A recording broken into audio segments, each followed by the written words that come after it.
The Book of Disquiet by Fernando Pessoa, Section 281. First, it's a sound that makes another sound. In the nocturnal hollow of things. Then it's a low howl, accompanied by the creaking of the street's swaying signboards. And then, the voice of space becomes a shout, a roar, and everything shudders. Nothing sways, and there's silence in the dread of all this. Like a speechless dread that sees another dread when the first one has passed. Then there's nothing but wind, just wind. And I sleepily notice how the doors shake in their frames, and how the glass in the window loudly resists. I don't sleep. I inter-exist. A few vestiges of consciousness persist. I feel the weight of slumber, but not of unconsciousness. I don't exist. The wind. I wake up and go back to sleep without yet having slept. There's a landscape of loud and indistinct sound, beyond which I'm a stranger to myself. I cautiously delight in the possibility of sleeping. I really do sleep, but don't know if I'm sleeping. In what seems to me like a slumber. There's always a sound of the end of all things. The wind in the darkness.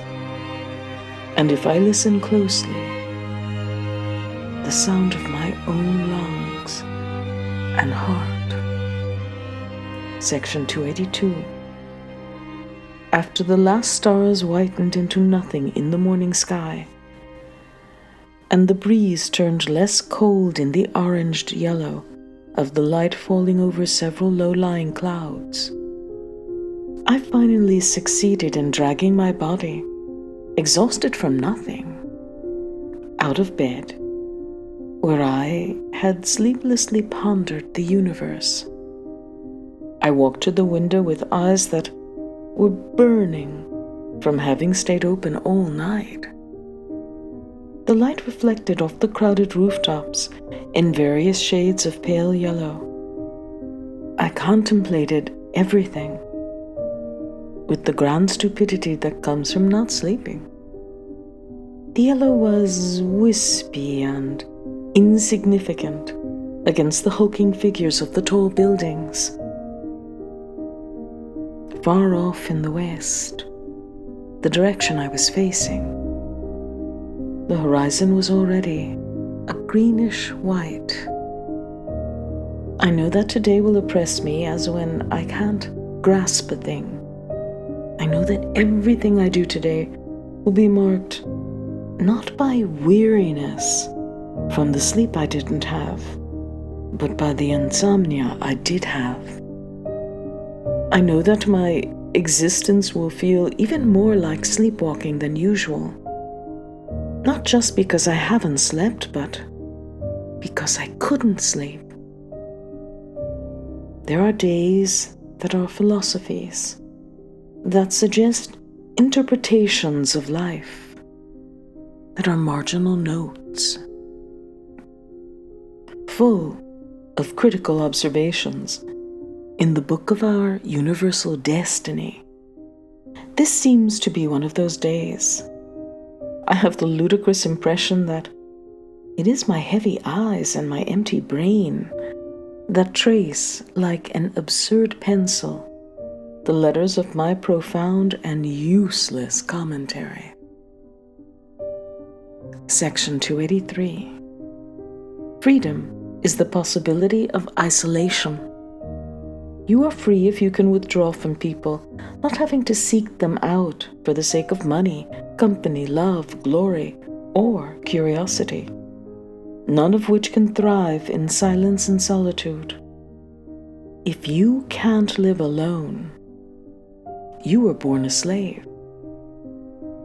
You may have all the splendors of the mind and the soul, in which case you're a noble slave or an intelligent servant, but you're not free.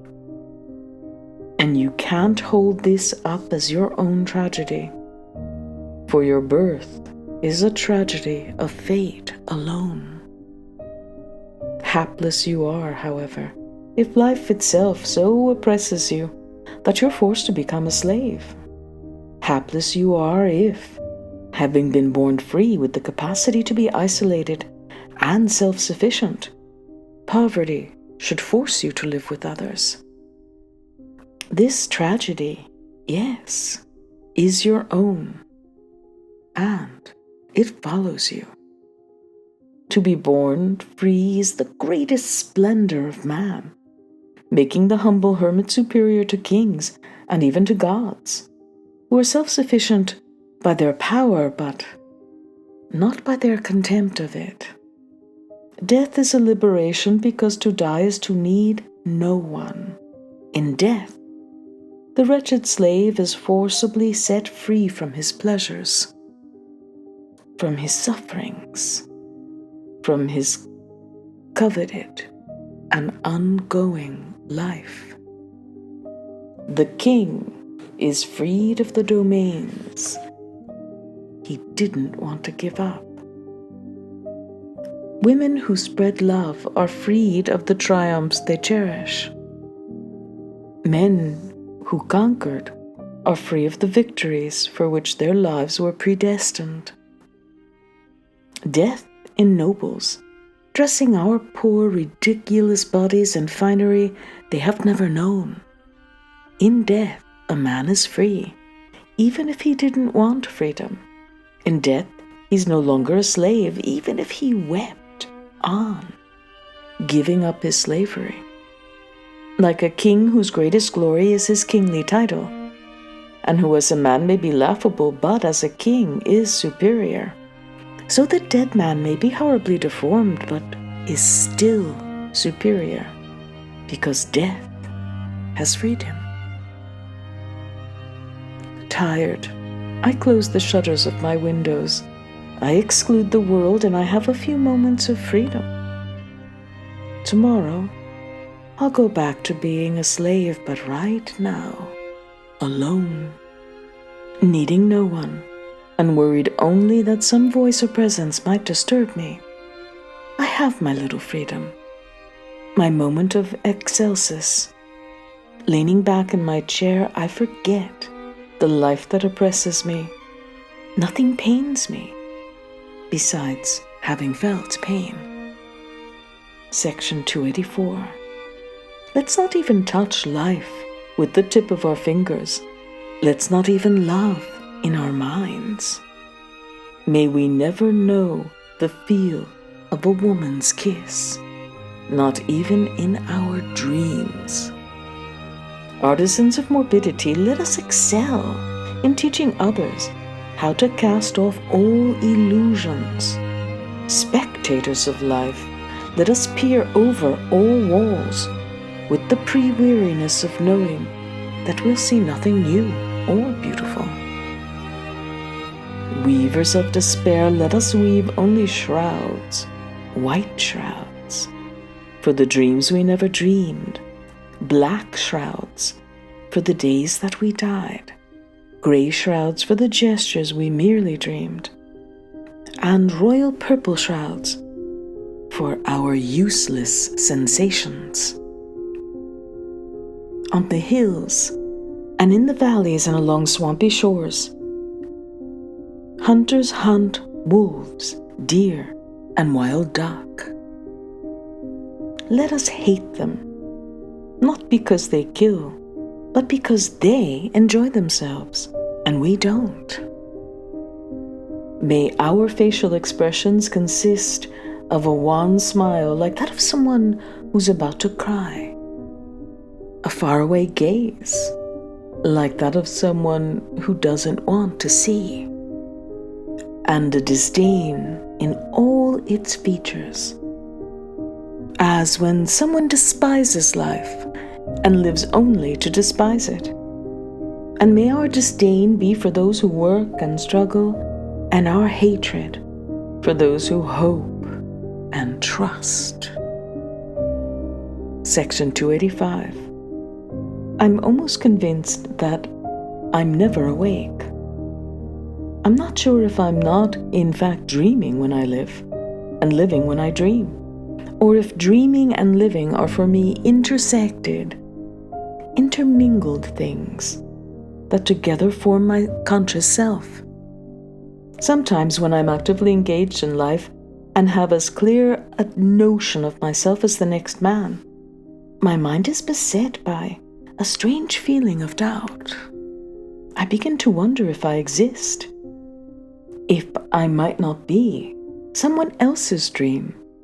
I can imagine with an almost carnal vividness that I might be the character of a novel, moving within the reality constructed by a complex narrative, in the long waves of its style.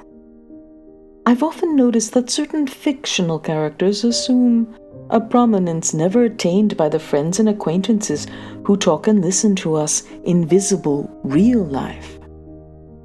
And this makes me fantasize about whether everything in the sum total of the world might not be an interconnected series of dreams and novels, like little boxes inside larger boxes that are inside yet larger boxes, everything being a story made up of stories, like 1,001 Nights, unreally taking place in the never-ending night. If I think, everything seems absurd to me. If I feel, everything seems strange. If I want, it's something in me that does the wanting. Whenever there's action in me, I'm sure I wasn't responsible for it. If I dream, it seems I'm being written. If I feel, it seems I'm being painted.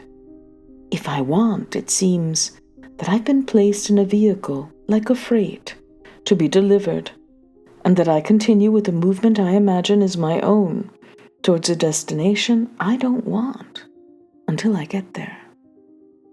How confusing it all is.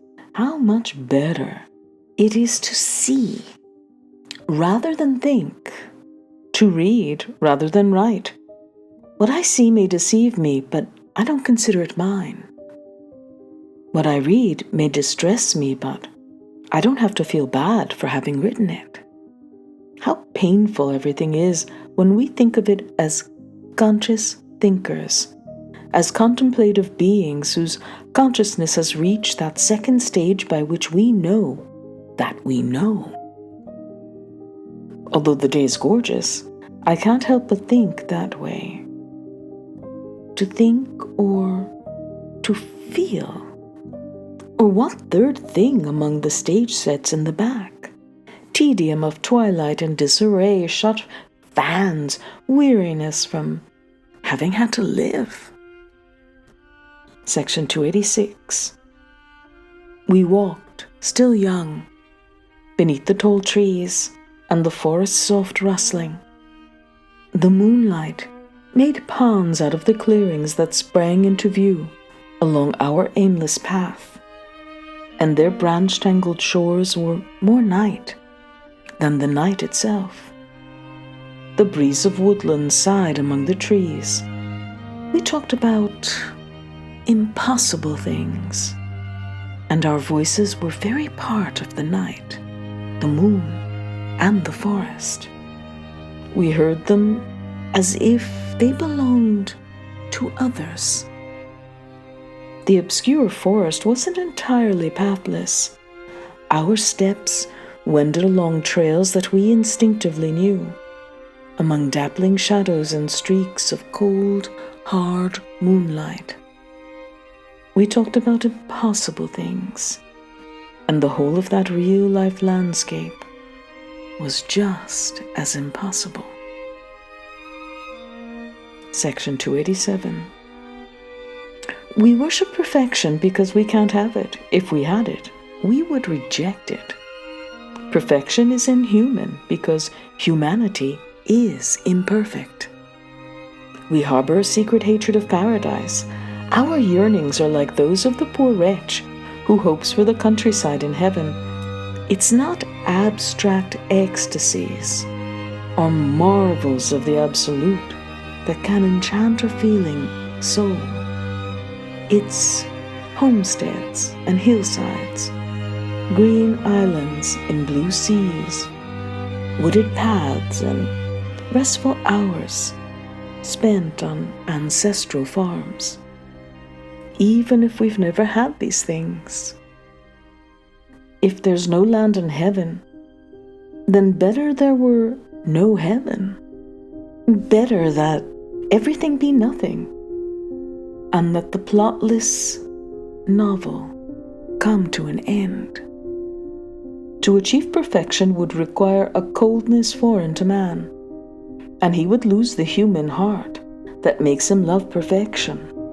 In awe, we worship the impulse to perfection of great artists. We love their approximation to perfection, but we love it because it is only an approximation. Section 288. How tragic not to believe in human perfectibility, and how tragic to believe in it.